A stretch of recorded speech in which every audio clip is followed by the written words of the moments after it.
virus.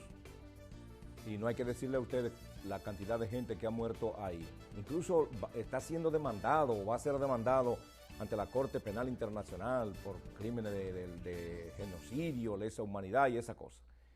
Lo están estudiando un grupo de científicos del derecho internacional. ¿Qué pasa con Cuba?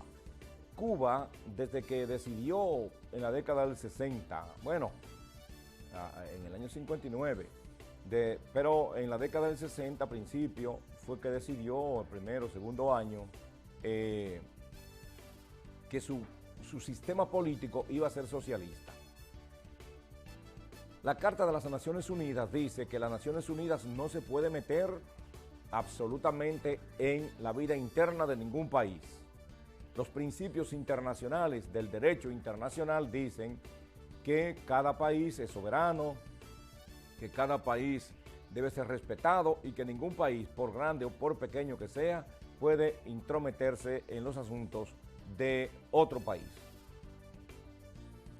Sin embargo, cuando Cuba declaró que era socialista, porque Estados Unidos la estranguló, el presidente Fidel Castro, con una revolución acabada de nacer, mandó 2 comisiones de altísimo nivel, incluida al Che Guevara, a Washington, a negociar préstamos, lo que hacen todos los gobiernos del mundo cuando, bueno, una parte, cuando acceden al poder, mandan emisarios a buscar préstamos y algunos a buscar limosna y dádiva y cosas de esa. Bueno, pues Fidel Castro mandó sus 2 comisiones de alto nivel, ¿a dónde? A los organismos que tenían que ir. ¿Qué pasó? Que encontró una comisión en el segundo viaje, encontró otra comisión tratando de que no se ayudara a Cuba. Bueno, cuando los Estados Unidos trataron de estrangular a Cuba, Fidel Castro, inteligentemente, el hombre más importante del siglo XX en América, del siglo XX y de lo que fue del siglo XXI, que duró vivo, el más importante de América, no me diga de Cuba, de América. ¿Qué hizo? La declaró socialista a Cuba y se asoció con los rusos. Eso era una cosa lógica, era una cosa natural, porque bueno, si tú no me quieres en tu patio, pues me voy al otro patio y ya. ¿Qué sucedió? Bueno, mientras existió la Unión Soviética, todo fue de paños y manteles, porque bueno, el intercambio comercial entre Cuba y la Unión Soviética era altísimo. Cuba, por ejemplo, le mandaba productos agrícolas y la Unión Soviética le mandaba, por ejemplo, petróleo, maquinaria, tecnología. Pues yo recuerdo que usted iba a Cuba antes del 90 y usted podía dar $1 millón por un hoyo y no lo encontraba en la capital, ni en ninguna ciudad, ni en ninguna carretera. Después que se cayó el socialismo en la Unión Soviética, obviamente entonces comenzó Cuba a tener los consabidos problemas que tiene hoy todavía, pero que ya ha superado una gran parte de ellos. Entonces, al declararse socialista, Estados Unidos votó una ley que dice, esa ley dice que ningún país del mundo puede negociar con Cuba, porque si negocia con Cuba no puede negociar con Estados Unidos. Fíjense cómo es la cosa. Miren cómo es la cosa. Supongamos que yo vendo zapatos. Entonces yo le quiero comprar zapatos a usted que me está viendo. Pero resulta que usted tiene que comprárselo al vecino del lado. Y el vecino del lado le dice, mira, si tú compras zapatos y se lo vendes a Juan Pablo, yo a ti no te vendo zapatos. Pero además de que yo no te voy a vender zapatos, nadie que negocie conmigo en el planeta, que me compre a mí, te va a vender a ti. Porque entonces yo lo que hago es que dejo de comprarle y de venderle a esos empresarios.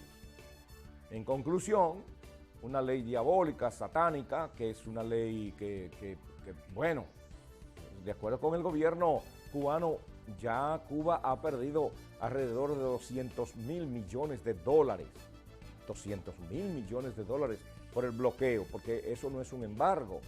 Todo el mundo sabe, cualquier estudiante sabe, que un embargo se formula a partir de que usted tiene un título ejecutorio y con ese título ejecutorio en contra de un deudor en mora, usted toma una medida preventiva que está en la ley. Pero en el caso de Cuba no, porque en el caso de Cuba los cubanos no le debían a Estados Unidos.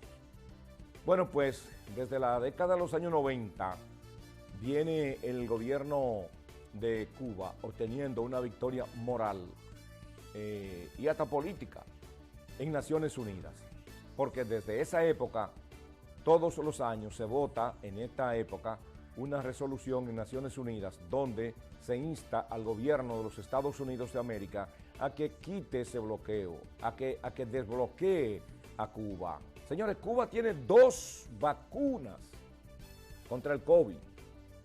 Estados Unidos tiene una vacuna que no ha servido para nada,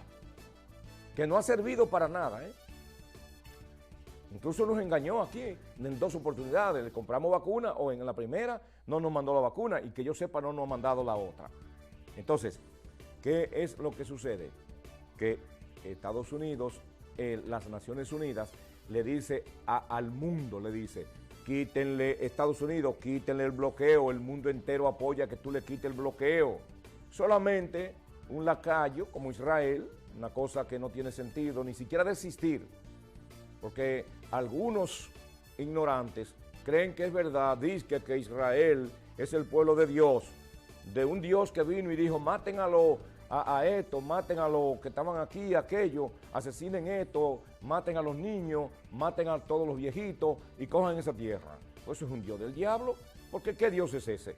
Que le dice a un país, por ejemplo a nosotros, que nos diga, no hay problema, vayan, maten todos los haitianos, maten los puertorriqueños, los cubanos, maten los haitianos, maten a los peruanos y cojan esa tierra, que yo le doy esa tierra a ustedes.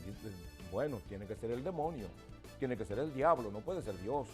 O al menos yo no entiendo ese Dios de ese país. Bueno, pues Israel, que es un estado terrorista, y lo estoy diciendo con el nivel que me permite un doctorado en Derecho Internacional. Lo estoy diciendo.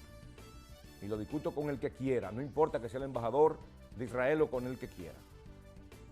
Pues Israel vota a favor de Estados Unidos. Y obviamente aparece un par de lambones, ahí está el de Brasil, que dijo que no, que se abstenía, y 2 más, cuyo nombre ahora no recuerdo.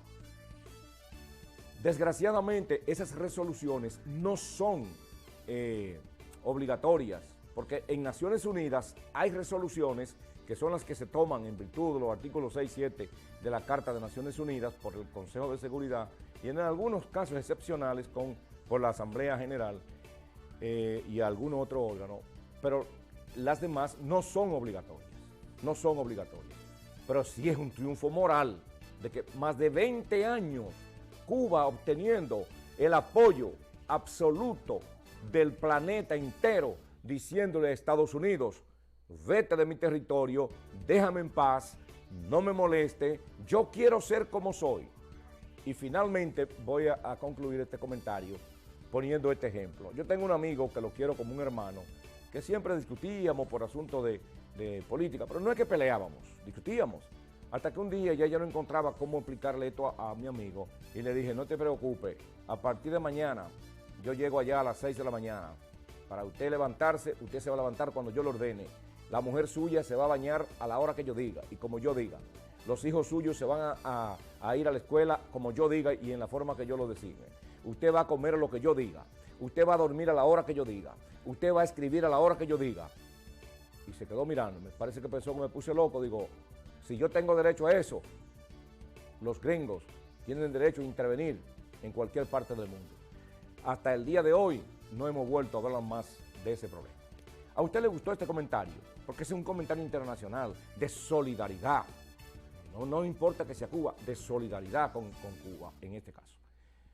¿Le gustó? Ah, qué bueno. Me alegro yo mucho de que a usted le haya gustado. Pero si a usted no le gustó, siga viendo el programa porque a mí me da lo mismo, porque yo esto lo acabo de decir. Atento a mí. Gracias, licenciado Juan Pablo Acosta. Nos escribe un televidente que le preguntemos su opinión en torno a la información que ha salido desde ayer en la tarde de la prohibición que le hicieron al ex procurador Jean Alain Rodríguez de salir del país cuando no le han notificado un impedimento de salida que solo un juez podría hacerlo. Mira, En el caso del ex magistrado Jean Alain Rodríguez, se está manejando eso de una manera extraña. Extraña porque todo abogado, por más inexperto que sea, sabe que hasta que no haya un proceso abierto, correcto, ya por lo menos iniciado, como bien tú dijiste perfectamente, por lo menos ya iniciado ante el Ministerio Público y haber solicitado una medida, cualquiera que sea, no importa la medida que sea. Pero ponerle impedimento a un hombre sin tener un fundamento sobre la base del inicio de un proceso criminal en su contra, nos parece que es una vagabundería, nos parece. Y te digo una cosa, eso puede ser que sea parte de un plan para no llegar a nada, porque yo recuerdo que en un caso que se inició hace ya un tiempo, yo dije, ese caso no va a llegar a nada y van a declarar inocente todo el mundo porque comenzaron dañando las pruebas. Entonces, si yo te voy a investigar a ti y daño las pruebas, en el momento de condenarte, ¿con qué prueba te voy a condenar? Correctamente. Así es que hace un rato estoy mirando que Jean Alain dijo que va esta semana a convocar una rueda de prensa porque no le han notificado en ningún momento que tiene impedimento de salida y únicamente se ha dicho que le prohibieron hacer un viaje a Orlando, a la Florida, donde alegadamente iba a participar de una actividad con uno de sus hijos. Es la información que desde ayer ha estado circulando en el país. Gracias al licenciado Juan Pablo Acosta, que cada viernes está con nosotros. Y a ustedes les invitamos a que se queden con nosotros en El Que Más Se Ve a la Una. Ya regresamos luego de esta pausa. Más informativo y dinámico, sin perder el tiempo, al compás del mundo.